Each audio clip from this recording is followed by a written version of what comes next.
नमस्कार। मैं खूबचंद भारती और मेरे YouTube चैनल पर आप सभी का तहे दिल से स्वागत है। साथियों, बेरोजगारी बहुत बड़ी है। आप आते जाते में देखते होंगे कि रात दिन पढ़ने वाले वो बच्चे जो परीक्षाएं देने जाते हैं, ट्रेनों में जगह नहीं मिलती है और अनेक प्रकार की समस्याओं का सामना उन अभ्यर्थियों को करना पड़ता है। कोई गरीब होता है, आमदनी नहीं होती है, बेरोजगार होता है, फॉर्म भरता है, उसमें पैसे खर्च होते हैं, टिकट लेकर के बैठता है, खाने पीने की चीजें सब करके परीक्षा हॉल में वो बैठ जाता है। परीक्षा दे दी जाती है और परीक्षा अच्छी देने के बाद पेपर लीक हो जाता है या डम्मी पेपर के रूप में लोग पकड़े जाते हैं, पेपर आउट किए जाते हैं और फिर वो घर आकर के उदास सा बैठ जाता है। और जब कभी भी भर्ती निकलती है तो फिर मेहनत करके वो तैनात हो जाता है, पढ़ाई करके परीक्षा देके। वो एक मध्यम या गरीब वर्ग का परिवार का एक ऐसा लड़का होता है जो बेरोजगार होकर के कहीं कहीं से मेहनत करके या फिर माता पिता मेहनत करके अपने कुछ काम में से, खेती बाड़ी या नौकरी में से पैसे दे करके उसको आगे पढ़ाई करने के लिए जारी रहता है। लेकिन पेपर लीक हो जाने लग जाएंगे और डम्मी अभ्यर्थी जब बैठने लग जाएंगे तो उनका भविष्य कैसे होगा? क्या उनकी नौकरी लग पाएगी? नौकरी पे प्रश्न चिन्ह सा लग गया है। बच्चा पढ़ता है, पढ़ करके जवान होता है और जवान होने के बाद सबसे पहले उनकी पसंद नौकरी होता है, क्योंकि उनके पास पैसों का अभाव होता है। और अच्छे परिवार में जो पैदा होता है तो वह कोई भी रोजगार, उनके पिताजी का पुश्तैनी रोजगार या कुछ पैसे खर्च करके अच्छा सा रोजगार उनको दे देते हैं तो अपना जीवन यापन कर लेते हैं। लेकिन मध्यम वर्ग का गरीब बच्चा कहाँ से पढ़ पाएगा, कैसे नौकरी लग पाएगा? और नौकरियों की भर्तियां भी तो बहुत कम निकाली जाती हैं।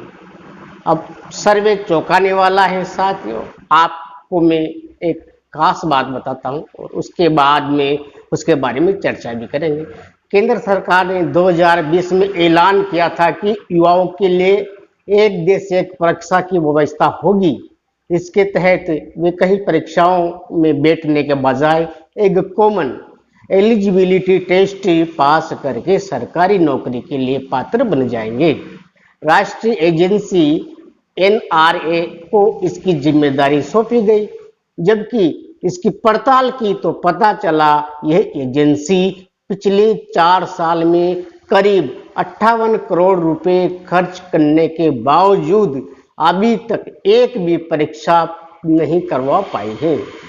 इससे उन 2.5 करोड़ बेरोजगारों की उम्मीदों को झटका लगा है जो हर साल करीबन 1.25 लाख सरकारी नौकरियों के लिए भटकते हैं ऐसे अभ्यर्थी। संसदीय समिति की फटकार, विशेषज्ञ समितियों के मैराथन विचार विमर्श और सालों दर साल संसदीय आश्वासनों के बावजूद ये एजेंसियां पहली परीक्षा करवाए के बारे में कोई तारीख घोषित नहीं कर पाए हैं। सूत्रों की माने तो नौकरी देने वाली 3 सरकारी एजेंसियां एसएससी, आरबीआई, आईबीपीएस ने हाथ खड़े कर दिए हैं। कहा कि कॉमन टेस्ट के बावजूद में अपनी परीक्षाएं अलग से करवाना जारी रखेंगे और उसमें पास हो जाते हैं तो हमारी स्वेच्छा से पेपर को करवाएंगे। अब युवाओं की जो बहुत बड़ी परेशानी है, देश हिल चुका है। अगर रोजगार नहीं रहेंगे तो वो आदमी अपनी प्रवृत्ति को बदल लेगा और ऐसा नहीं कि कुछ गलत करने लग जाए। विचार करना, देखना, सोचना, समझना। और इन बेरोजगारियों को सरकार से मैं निवेदन करता हूँ, नौकरियां दें, फर्जीवाड़ा ना हो, कुछ सफलताएं हासिल हो। ऐसी टीमों का गठन किया जाए जिससे कि लेकर लीक ना हो और उन अभ्यर्थी को जिन रात दिन मेहनत की है उनको नौकरी मिले, उनका अधिकार उनको मिले। नमस्कार, मिलते हैं अगली बार।